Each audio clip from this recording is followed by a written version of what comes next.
मुंह से हाथ निकालो ना।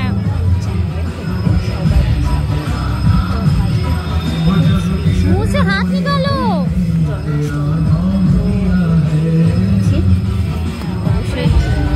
রামদুয়ারে গিয়ে তোমাদের সাথে শেয়ার করবো না, সেটা দেখো বৃষ্টি তরুণ রামদুয়ারের প্রতিবার পার্কের ভেতরেই করে, যেখানে আমার মেয়েকে আমি দোলনা চড়াতে খেলাতে নিয়েছি। তো এবারে মন্দির প্রাঙ্গণেই করেছে, কত সুন্দর মানে প্যান্ডেলটা করেছে, ডেকোরেশন করেছে, বেলুন দিয়ে পুরো সাজিয়েছে। সাজাবেই না কেন, আজকে তো পরম শ্রীকৃষ্ণের জন্ম, তো ওনার জন্য তো সবাই মানে আকুল। আর এখানে দেখো চন্দন পড়াতে বসেছিল পণ্ডিতজি। আমার কথাগুলো একটুখানি অস্পষ্ট লাগতে পারে, কারণ আমার না একটুখানি ওরাল ইনফেকশন হয়েছে। তো যাই হোক, দুদিন পরে হলেও তোমাদের সাথে অবশ্যই শেয়ার করবো, সরি 2-3 দিন পরে।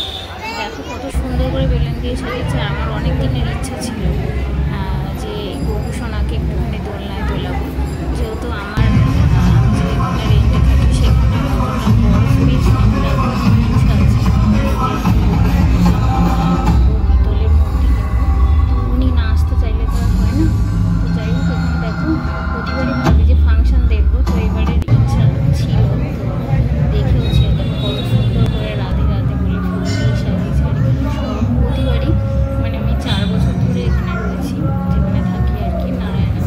তো সেখানে প্রতিবারই দেখি না বড় বড়, আর এবারেও দেখেছি মাতা রানী, শিব ভগবানজি সব, বড় অনেক বাচ্চারাও সেজে বসে থাকে। আর দেখো এখানে প্রোগ্রাম চালু হয়ে গেছে, মেয়েরা নাচছে, আরও প্রোগ্রাম হচ্ছে, কিন্তু আমি অত নিতে পারিনি। তোমাদের জন্য এই ছোটো একটা ক্লিপ রইল।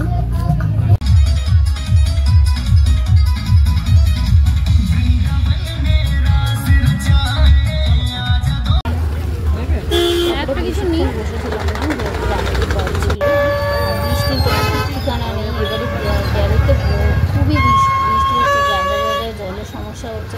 জলের সমস্যা প্রতিবারই থাকে, এবারে জলের সমস্যাটা বেশি হচ্ছে। বৃষ্টি হচ্ছে না, এরকম বলো না। আমি আর রাত্রি বাইরে এখানে অনেক কিছু ছিল, এখানে গাড়ি টাড়ি কিছু কিনতে চাইছিলাম না, তারপরে একটা বাসি নিয়েছে।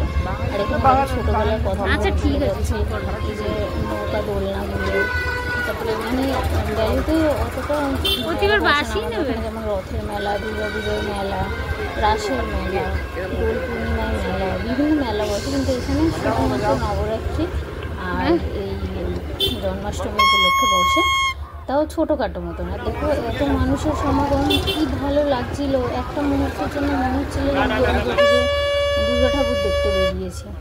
আর বেশি দিন তো বাকিও নেই দুর্গা পুজো। আর তারপরে চলে গেছিলাম অন্যদিকে পুজো থাকা মন্দিরগুলো দেখতে। এখানে সব মন্দিরগুলো বড় বড়, যে মন্দিরটা দেখছে এরকম একটা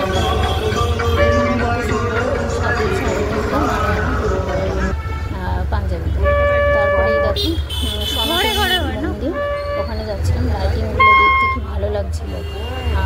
আর নয় বড় হয়ে গেলে পুজোর সময় আর যেতে পারবো না, তখন কালী পুজোর সময় জানি। তো এখানে ডেক বাজে, পরীক্ষা চলবে ওই সময়, জানি না কেন, কিন্তু খুব ভালো লাগছে। ছোট স্কুল বলে তোমাদের কীরকম লাগছে অবশ্যই জানিও। আমি যে এই ভিডিওগুলো শেয়ার করি তোমাদের কীরকম লাগবে তোমরা কমেন্ট করো না, কমেন্ট করলে আমার খুব ভালো লাগবে। আর চ্যানেলটাকে নতুন হলে সাবস্ক্রাইব করো, আমার সঙ্গে থেকো। আর ভুল ত্রুটি আমাকে অবশ্যই জানিও, কোথা থেকে দেখছো অবশ্যই জানিও। আর তোমরা সবাই ভালো থেকো, সাবধানে থেকো। আর এই যে লাস্টে আমরা শেয়ার করছি আমার ঘরে গপু শোনার জন্য, দেখো বাইরে অনেক লাইন ছিল, তাই জন্য ভগবানকে এখান থেকে দর্শন পেয়েছিলাম, কারণ রাত্রি হয়েছিল তো আর ওনার দর্শন হয়েছিল। তো যাই হোক, তো আমার তো এখানে করা এগুলো নেই, তো যেটুকুনি পেরেছি ভগবানের জন্য উৎসর্গ করেছি। তো চলো আজকে এইটুকুনি, বাই বাই।